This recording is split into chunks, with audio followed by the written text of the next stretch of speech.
What's up, guys? It's Maxwell Comics Inc. I'm your host, Sir Maxwell, and yeah, I've been backed up on videos, but of course, work must come first. But now I am back for the holidays. Yay, you get your Maxwell Comics Inc. presents. So the first present I'm going to be distributing is this RWBY Volume 5, Chapter 7 review, and I don't remember the name of it at the moment, but it will be in the title, so yeah, that's cool. Anyway, this is basically, we love that last episode with Weiss and Yang, like they're back together now. Three members of Team RWBY are back together.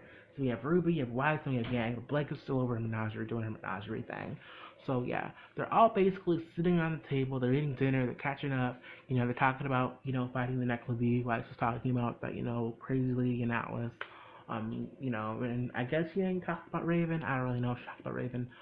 But yeah, they're basically talking about how they've grown up. They're not the same kids they were back at Beacon. Rin does a really nice speech. And, we get some callbacks because, Yang calls John Vomit Boy like she did back in Volume 1. And, stuff like that. And, Weiss to get the Ice Queen reference again. So that's pretty cool. But, yeah, I am in a different setting. I'm at a friend's house because my house is a little chaotic right now. So, I guess that means MFalx One should get a shout out in the description. Go follow them. That wasn't a cue for you to jump in. I was just saying people should, I'm just saying people should follow you. You should follow them. I'll link their social media and their channel in the description. You should go do that. Anyway, back to the important stuff you came for, which is RWBY. After that, Crow comes in, and Crow is like, yeah, you are being really loud, but we need to have a discussion. So everyone's getting around Oscar and Ren and Nora and Team Ranger and Weiss and Yang and Oscar. They're all sitting around on the couch, and they basically give the exposition of the maidens and Salem, and the big plot of the show basically is being explained to Weiss and Yang. And a lot of people are complaining about how they keep doing the exposition of Salem and there's relics and the maidens and magic and stuff. And I understand that because it's getting really annoying having to catch all these characters up to speed.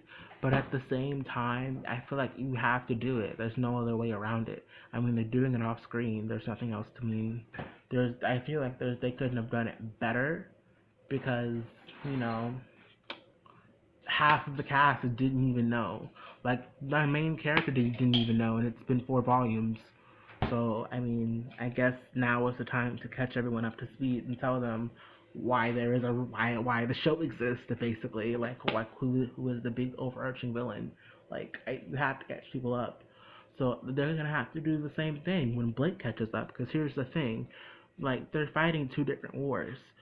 Like, RWBY and Weiss and Yang and the Team Ranger plot over here in Mistral, they're trying to protect Haven from falling from Salem's attack, but Blake is in Menagerie trying to do the same thing, trying to stop Haven from falling, but she's fighting the White Fang angle.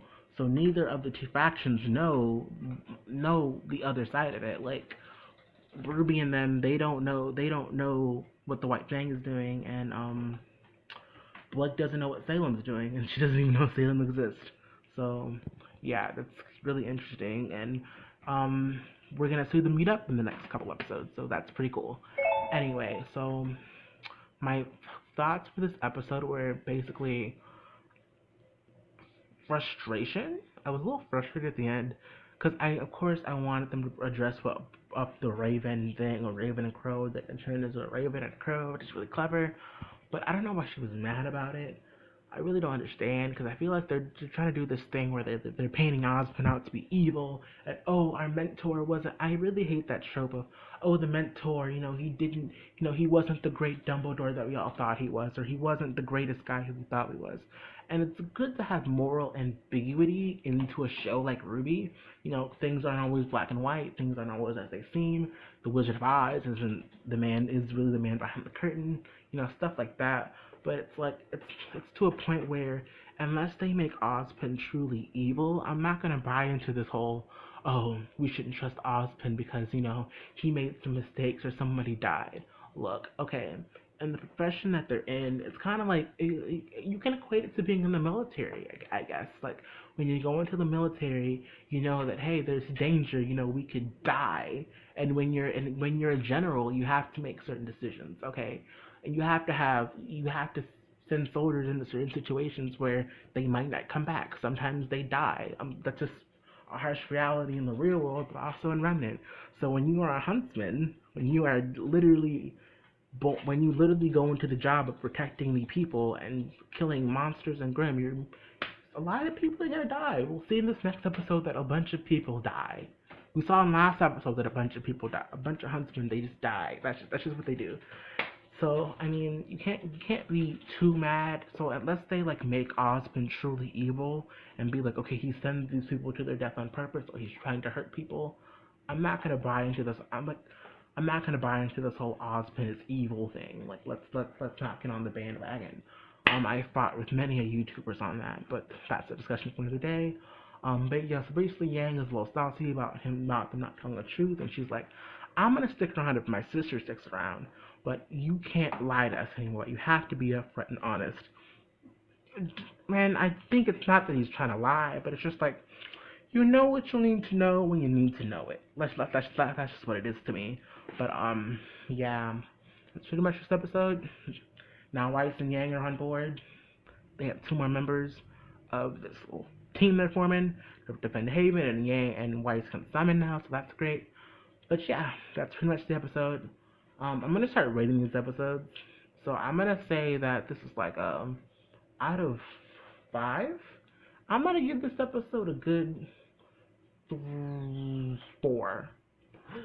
I'm gonna give it a 4. I'm only gonna give it a 4 because I know I was frustrated in it, but I like the interaction between the characters. These characters have been separated for so long, and it's so great to see them back together. Most of them, except for Blake and Sun, but it's so great to see them back together and interacting and catching up. That's the only reason why I'm giving this a 4. So anyway, this is the Maxwell Comics Inc. I'm your host, Maxwell, and may the power protect you. Bye. Yeah. Shut up. Woo! Yeah, I hate them. We're gonna try to exit now, but my thing is having a difficult time. But yeah, also while I'm still on the air because my camera won't cut off, you're gonna get a lot of I'm gonna try to get a lot of Infinity War stuff out, and also will be talking about the Marvel Fox deal that came out the other day and how we're gonna get all these characters together. So I'm gonna try to sign out one last time. This is the Maxwell Comics Inc. I am your host, Maxwell. May the power protect you.